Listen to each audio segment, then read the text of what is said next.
السلام علیکم ورحمۃ اللہ وبرکاتہ۔ ناظرین، امید ہے کہ آپ سب خیریت سے ہوں گے۔ ایک سائل نے آج بڑا ہی اچھا سوال کیا ہے کہ اگر کسی گھر میں فاتحہ پڑھنا ہو اور اس گھر کے افراد میں سے کسی کو فاتحہ پڑھنا نہیں آتا ہو یا کوئی فاتحہ کرنے والے نہیں مل رہے ہوں تو اس صورت میں کیا ہم موبائل کے ذریعے فاتحہ کروا سکتے ہیں یا نہیں؟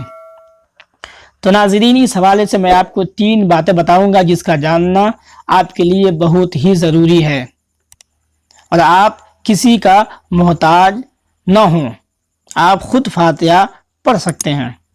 پہلی بات یہ کہ موبائل کے ذریعے فاتحہ پڑھا سکتے ہیں یا نہیں۔ دوسری بات یہ کہ جس طریقے سے کتابوں میں فاتحہ کا طریقہ لکھا ہوا ہے، اگر اس طریقے سے کسی کو یاد نہ ہو تو کیا وہ فاتحہ پڑھ سکتے ہیں، یا پھر جن کو کوئی سورہ وغیرہ یاد نہ ہو، صرف درود شریف کلمہ وغیرہ یاد ہو تو وہ فاتحہ پڑھ سکتے ہیں یا نہیں۔ تیسری بات یہ کہ جن کو لمبی دعائیں یاد نہ ہو، جس طریقے سے علماء کرام یا پھر جن کو فاتحہ پڑھنا آتا ہو وہ دعائیں کرتے ہیں، لمبی دعائیں، اگر وہ لمبی دعائیں کسی کو یاد نہ ہو تو کیا وہ بھی فاتحہ خوانی کر سکتے ہیں؟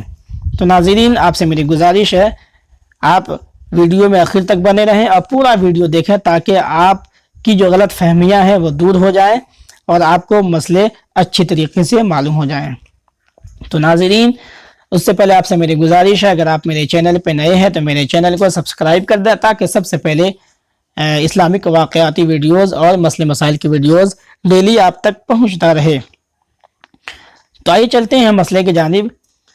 اول یہ معلوم ہو کہ فاتحہ نہ فرض ہے نہ واجب بلکہ مستحب امر ہے۔ دوسری بات یہ کہ فاتحہ کا مقصد ہے ایصال ثواب، تو اس لیے اتنا پریشان ہونا ضروری نہیں ہے کہ موبائل پر فاتحہ کروایا جائے، بلکہ بزرگان دین کا جو طریقہ ہے اس کو اختیار کیا جائے، نہ کہ شریعت کو کھلونا بنایا جائے۔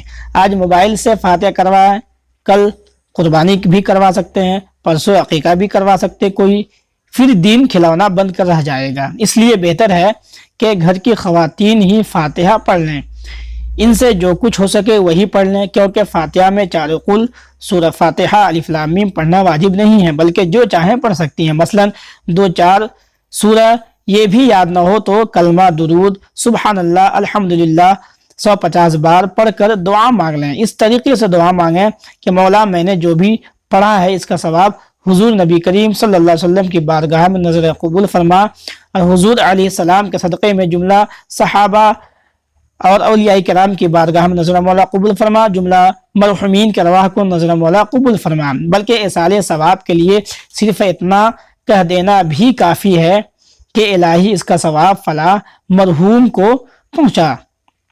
اگر کسی کو اس طریقے سے دعا یاد نہ ہو تو وہ کلمہ، درود شریف وغیرہ پڑھ کر کے وہ صرف اتنا کہہ سکتے ہیں کہ الہی اس کا ثواب فلاں مرحوم کو پہنچا دے۔ تو ناظرین، موبائل سے فاتحہ کرنے کا رواج نہ قائم کریں، بزرگان دین کا جو طریقہ ہے اسے باقی رکھیں۔ تو اس طریقے سے گھر کی خواتین بھی فاتحہ خوانی کر سکتی ہیں کہ جن کو اگر کوئی سورہ یاد نہ ہو، صرف کلمہ شریف، درود شریف پڑھ کر ہی جس مرحوم کے نام سے فاتحہ پڑھنا ہو اس مرحوم کا صرف نام لے لیں اور اللہ تبارک و تعالیٰ کی بارگاہ میں دعا کر دیں کہ مولا میں نے جو بھی کلمہ، درود شریف پڑھا ہے ان تمام کا ثواب فلاں مرحوم کی روح کو پہنچا دے۔ یہ فاتحہ خوانی آپ کی ہو جائے گی، آپ کو کسی کا محتاج ہونا نہیں پڑے گا۔ اگر کوئی نہ مل رہا ہو تو گھر کی خواتین بھی